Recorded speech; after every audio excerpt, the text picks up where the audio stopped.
Hey everybody, it's Peter. I got one of my partners, Ed, I was gonna say on the line, but this is not on the line. This is like on through technology and Zoom and stuff like Mhm. that. Believe it or not, Ed, like I've been in this thing for 22 years. We've been working with partners for, multiple of years. And believe it or not, this is the first day my tech people are letting me run this myself. Mhm. So, Mhm. so big moves for me also.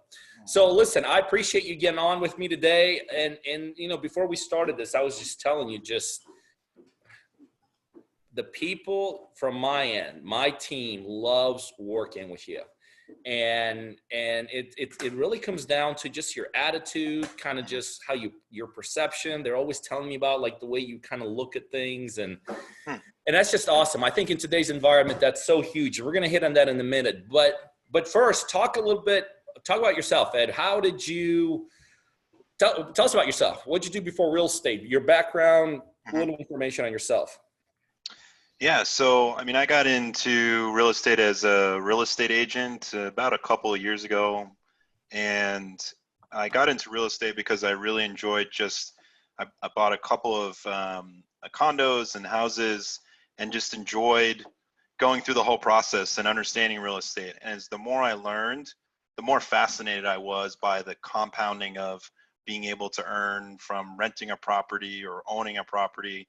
And I decided that I wanted to work in a way where I wasn't working for money, money was working for me. So that's the reason why I went into real estate, to really create that. I got my license because I wanted to flip properties and buy and hold them. And by being a real estate agent, you can understand what buyers want, what Yep. sellers want, Yep. collecting that information so you can understand going into investment, what does the public want? Because you need to know what the public wants in order to make money off of real estate. Hey, let's sidetrack a little bit into there. Mhm. There's a lot of real estate agents that I talk to, and I talk Mhm. to, gosh, hundreds and thousands of them. Mhm.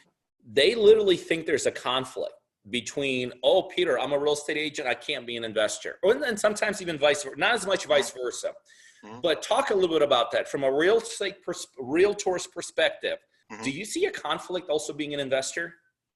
No, I don't see a conflict. Actually, they complement each other extremely well. Because Yep. when I'm looking at a property, I think it's important to quickly look at, after repair value, being able to look up comps, public record, and understanding what is in a property, Yep. instead of relying actually on a real estate agent to do all that for you. So I can do that more quickly and more seamlessly. And I think they work hand in hand with each other, real estate agent and investor. I look at it from the exact same perspective. I think it's a huge advantage. I think it's a huge advantage, having that, because you're able to, in certain aspects, I'd say on the listing side, you as Mhm. an investor, you could find a deal, however you find it. But Mhm. guess what? Let's say you want to sell it. You could utilize yourself, your license to sell it if you want to Right. sell it. So I Mhm. always tell people it's a huge advantage. And it just so happens, this is just a statistic that was brought to my attention. Out of all of our partners, it just so happens, Ed, like almost 65% of them have licenses. Mhm. So yeah, I do think it's like, you bring another piece to the table. Mhm. Um, how'd you find us? Facebook, just looking at real estate funding, always commenting on investing groups, and Partner Driven came up, and I looked at it for a few weeks and really mulled over it and decided to call in and collect some information. And it's made me able to jumpstart what I wanted to do, which was fix and flips. Kind of got me there quicker than I normally would because I thought it was much farther away Yep. for me being able to do that. Yep. Because of that unique side, the realtor side, now the investor side and all this. This is another thing I want you to give your perspective in. A lot of times, well, I don't know if it's a lot of times, but people literally will say, Pete, it is not worth giving up 50% of my profit to you. So, and you've been down the road of being an agent, you've been in this Hmm. industry. Um, what's your perspective on that? Is it worth having to give up, let's say, 50% to us as a partner Hmm. for, talk about that. Some people think, oh no, you don't need a partner in this business. It's a one man, it's a one woman show. Hmm. Everything that, you guys are doing, I could do myself.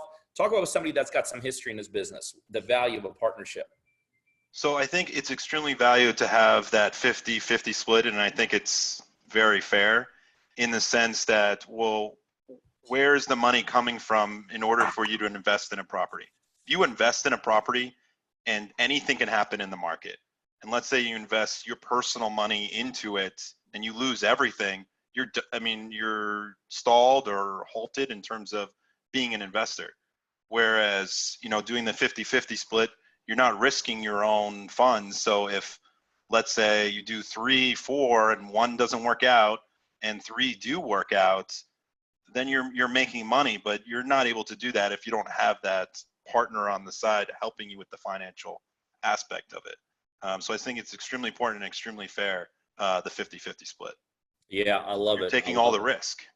Yep. Yeah, that's a thing I always point out to people on financial partners. It's not only the upside, and this as well as I do, getting rid of the downside is just as important. I mean, the Yeah. business has got a big upside. It's got just as a big down. How long you been in it? How long you been in it? About 2 years in real Okay. estate, but for 10 years now, I've been buying places or looking at places for a while now. So, yeah. Cool. I know we're working on a deal. Tell us a little bit about that. How'd you find it? Tell us a little Mhm. bit about kind of all that stuff. So I work mainly on Facebook, and I get my leads that way with direct sellers that are coming to me saying they're looking to sell their property. I have a property right now. It's under contract. I have a couple of buyers interested. I have a verbal offer on the property. They're just going to do an inspection on Monday, but they said so far it's a fantastic deal. There's a lot of room in the budget. So I'm looking forward to that. Awesome. What did we get it for? What'd you get it for? 25,000. Nice. What do we move it for? 65. Okay. Little room there for negotiations, right? Mm-hmm. That's awesome. Let's not. And you said you found it through Facebook? Yes, I use Facebook to gain leads. Where are you mostly on the marketplace, Facebook marketplace, or are you pulling them off different face group groups and stuff like that? Different Facebook groups, and then a certain strategy to get people to private message you that are interested in selling their property. That brings up a good point. And, obviously we know the world we're in right now, the virus going around, but, whether it's before the virus, during the virus, or after the virus, what I always point out to people, we got a huge advantage being able to do this from our homes, right? I mean, tap into Facebook, utilize our app and all this. Mm-hmm. But at the same time, I'll be honest with you, I also hear a lot of people during this times, they're like, we got to shut it down. We got to close it up. We're going to wait this whole thing out. What's your opinion to people that say, no, even if the world's not coming to an end, they're like, they're shutting it down at this point. Mm-hmm. What do you say to people? What do you say to somebody that's considering doing that? Well, I graduated, let's go back to graduating in 2008 when the market crashed, and I became a financial advisor. Everyone told me, the market crashed 50%, don't get in the market, don't get into real estate, don't buy anything.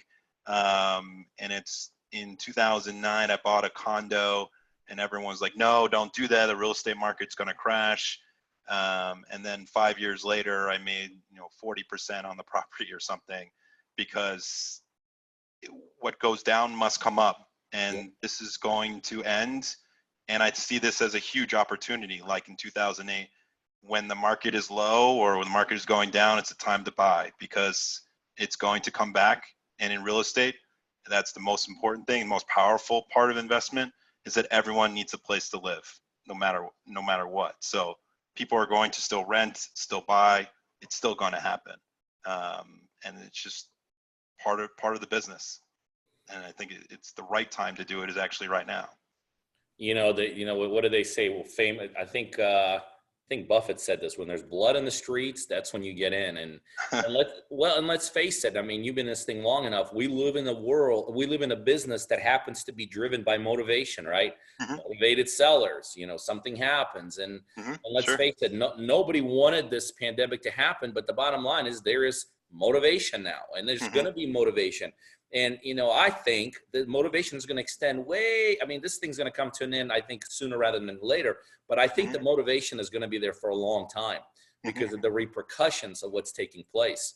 Right. So, you know, in my opinion, we're seeing it already. We're seeing it already. I mean, we're right now, we have a tremendous spike in the deals. And interestingly enough, both on the front end, finding the deals, and on the back end, selling the deals. Because the front end, finding the deals, is that motivation. The back end, let's say wholesaling the deals. There's so many investors out there who understand what's going on, and they're like, gimme, gimme, gimme. This is the time for me to buy. So it's like one of those unique situations. You know, usually it's either one up, one down. Here you got both opportunities. Motivation and sellers, and enough savvy investors out there. And even on the retail side, you know, with the interest rates so low, you know, people are understanding, hey, if I want a house, this is the time to get in. You know what I mean? Right. And do that. So, well, listen, I appreciate you being on. Like I said, I really wanted, I wanted to talk to you because it's just, Ed, I'm telling you, and I said this before we started, you possess that most important quality I've seen in people in 22 years, and that is the right freaking attitude. You know, I've never been impressed, although it is impressive, by people with a ton of knowledge. I've never been impressed with somebody that says I've done 50 deals, although that's very impressive.